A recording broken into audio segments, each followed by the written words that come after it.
अस्सलामुअलैकुम प्यारे दोस्तों, आज हम बात करेंगे क्या है हजरत इमाम हुसैन अलैहिस्सलाम घोड़ा का सच। इमाम हुसैन के घोड़े पर कुछ मनगढ़ंत किस्से बनाकर पेश किया जाता है कि इमाम हुसैन का घोड़ा था, वह करबला तशरीफ लाए तो उनके पास एक घोड़ा था जिसका नाम जुलजनाह था, और करबला में उनके पास घोड़ा था। इमाम हुसैन के शहीद होने के बाद घोड़ा रोने लगा, अपने सर के बालों को खून से रंग दिया इत्यादि, जो कि सरासर गलत है या सही, इस पर एक मालूमात हासिल करते हैं नीचे। और यह मुसन्निफ मुल्ला हुसैन काशफी ने अपनी किताबों में लिखा है, जो कि शिया मौलवी हैं।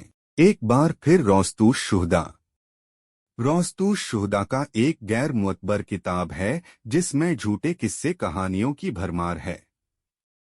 इसका मुसन्नीफ मुल्ला हुसैन काशफी ऐसे वाक़ियात घड़ने में माहिर है जिनसे मातम को फरोग दिया जा सके।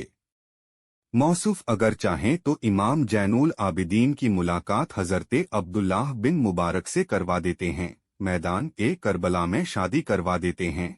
इमाम मुस्लिम के बच्चों पर ऐसा अफसाना लिख देते हैं कि इसकी असल कहीं नहीं मिलती। इन्हीं वाक़ियात में से एक इमाम हुसैन के घोड़े जुलजनाह का वाक़िया है। मुल्ला हुसैन काशफी लिखता है कि इमाम हुसैन की शहादत के बाद आपका इमाम हुसैन का घोड़ा जुलजनाह बेकरार होकर चारों तरफ भागने लगा। फिर कुछ देर बाद वापस आकर उसने अपनी पेशानी के बाल खून से तर किए और अपनी आंखों से आंसू बहाता हुआ खेमे की तरफ लौट आया। जब अहले बैत ने देखा तो उन्होंने फरियाद करते हुए घोड़े से फरमाया कि ए जुलजनाह, तूने इमाम के साथ ये क्या किया? तू उन्हें साथ लेकर गया था, वापस क्यों नहीं लाया?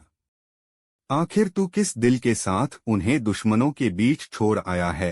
अहले बैत नौहा कर रहे थे और जुलजनाह गर्दन झुकाए रो रहा था और अपने चेहरे को इमाम जैनुल आबिदीन के पांव पर मल रहा था। फिर उस घोड़े ने जमीन पर सर मारा और किसी शख्स को उसका निशान ना मिल सका। ये फर्जी और मनगढ़ंत किस्सा मुल्ला हुसैन काशफी ने शियों की किताब से नकल किया है। किसी मुअतबर किताब में इसका कोई तज़किरा नहीं है।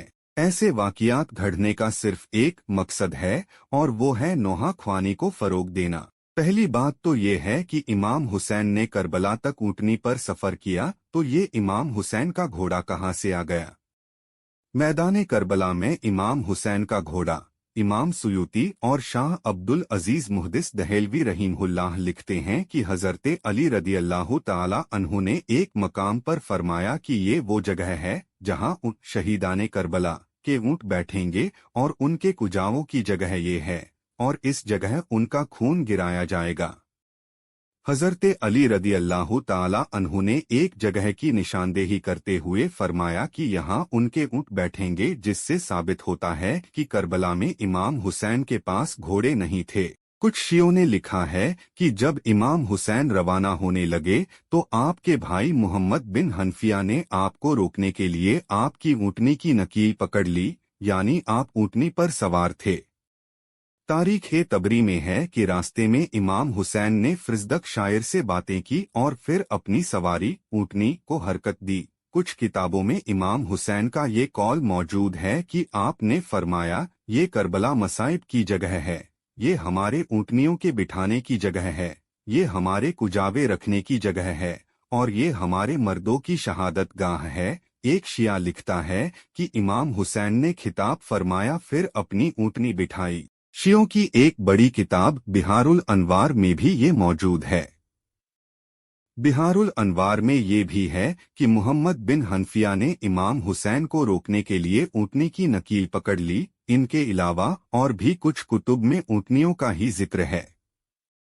अल कामिल में है कि इमाम हुसैन अपनी ऊँटनी पर सवार हुए और बुलंद आवाज से आवाज दी, जिसे सब लोगों ने सुना। एक शिया लिखता है कि मैंने ये इमाम हुसैन का घोड़ा जुलजनाह का नाम हदीस, अखबार और तारीख की किसी मोतबर किताब में नहीं देखा। इन तमाम हवाला जात से साबित होता है कि इमाम हुसैन के पास घोड़े नहीं थे, लेकिन कुछ लोग ना जाने कहां से घोड़े ले आते हैं। वैसे जो लोग इमाम जैनुल आबिदीन की मुलाकात हज़रते अब्दुल्लाह बिन मुबारक से करवा सकते हैं, मैदान ए करबला में शादी करवा सकते हैं, उनके लिए ऊँटों को भगाकर घोड़े लाना कोई बड़ी बात नहीं है। मौजिज़ दोस्तों, वीडियो अच्छा लगा तो लाइक करें और चैनल को सब्सक्राइब करें।